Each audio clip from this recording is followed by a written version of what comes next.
বিসমিল্লাহির রহমানির রহিম। আমি চৌদ্দগ্রামের উপজেলা স্বাস্থ্য পরিবার কর্মকর্তা রশিদ আহমেদ চৌধুরী।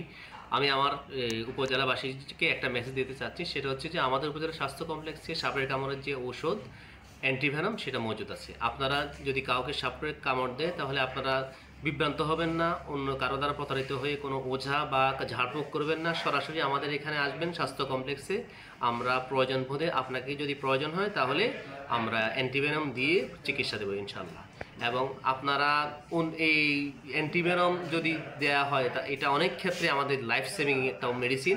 কিন্তু আপনি যদি অ্যান্টিভেনম না দিয়ে ওঝা বা অন্যদের কাছে ঝাড়ফুঁক করে চিকিৎসা নেন তাহলে আপনার জীবনে সম্পূর্ণ ঝুঁকি থেকে যায় এবং মৃত্যুর ঝুঁকিও থেকে যায়। আরেকটা গুরুত্বপূর্ণ তথ্য আপনাদেরকে দিতে চাচ্ছি যে যেই সাপ কামড় দেয় আপনারা যদি সেটা শনাক্ত করতে পারেন তাহলে আমাদেরকে সেটা ছবি বা যেভাবে হোক আমাদেরকে যদি দেখাতে পারেন বা ভিডিও করে, তাহলে আমরা অনেক সময় বিষাক্ত কি বিষ মুক্ত সেই সাপগুলো আমরা শনাক্ত করি। তাছাড়া আমরা রোগীর গায়ের মধ্যে সাপ যে কামড় দেয় তার দাঁতের কামড়ের ধরন দেখেও কিন্তু আমরা অনেক সময় শনাক্ত করতে পারি, অথবা তার যে লক্ষণগুলো দেখে আমরা শনাক্ত করতে পারি আসলে সেটা বিষাক্ত না বিষমুক্ত সাপ। বিষাক্ত হলে আমরা অ্যান্টিভেনম দিই, আর যদি বিষমুক্ত সাপ হয় তাহলে সেক্ষেত্রে আমরা প্রাথমিকভাবে চিকিৎসা দিয়ে অবজারভেশনে একদিন চিকিৎসা দিয়ে পরবর্তী আমরা বাড়িতে ওনাদেরকে প্রেরণ করি।